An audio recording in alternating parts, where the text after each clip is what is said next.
What General Weygand called the Battle of France is over. I expect that the Battle of Britain is about to begin. Upon this battle depends the survival of Christian civilization. Upon it depends our own British life and the long continuity of our institutions and our empire. The whole fury and might of the enemy must very soon be turned on us. Hitler knows that he will have to break us in this island or lose the war. If we can stand up to him, all Europe may be free, and the life of the world may move forward into broad, sunlit uplands. But if we fail, then the whole world, including the United States, including all that we have known and cared for, will sink into the abyss of a new dark age made more sinister and perhaps more protracted by the lights of perverted science. Let us therefore brace ourselves to our duties, and so bear ourselves that if the British Empire and its Commonwealth last for 1,000 years, men will still say this was their finest hour. In the early days of June 1940, the world stood on the brink of chaos. Europe was engulfed in the flames of war, and Britain found itself facing an unprecedented crisis. The fall of France loomed ominously, and the specter of Nazi Germany cast a long shadow over the British Isles.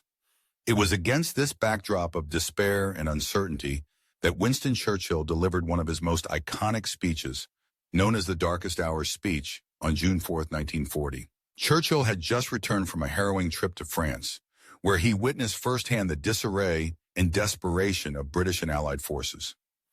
The evacuation of Dunkirk was underway, a massive operation to rescue over 300,000 soldiers stranded on the beaches, surrounded by enemy forces.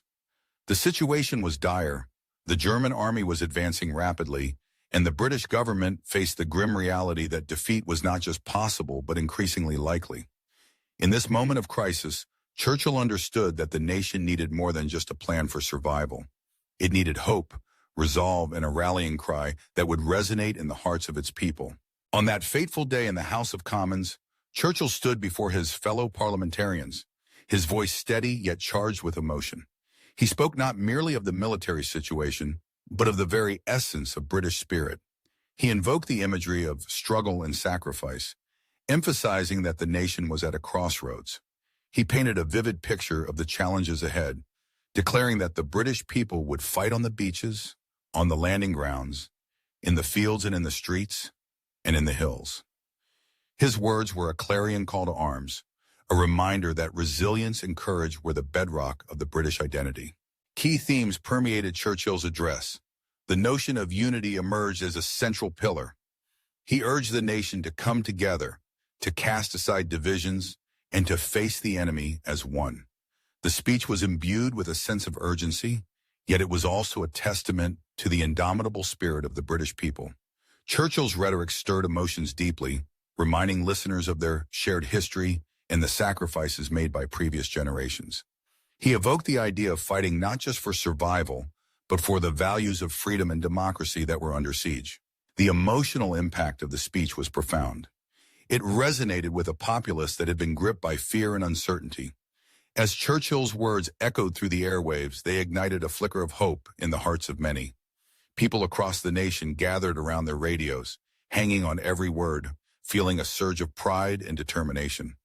The speech transcended mere political rhetoric. It became a symbol of defiance against tyranny. Churchill's ability to articulate the gravity of the situation while simultaneously inspiring resolve was a masterstroke that galvanized the nation. In the days that followed, the British public responded to Churchill's call.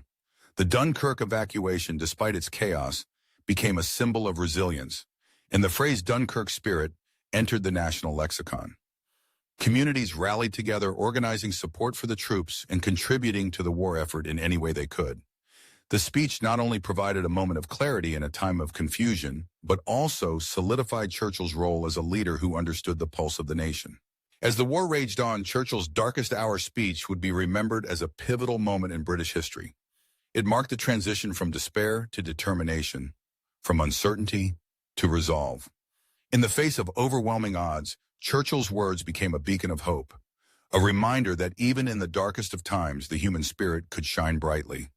The legacy of that speech endures, a testament to the power of leadership, unity, and the unwavering belief in the fight for freedom.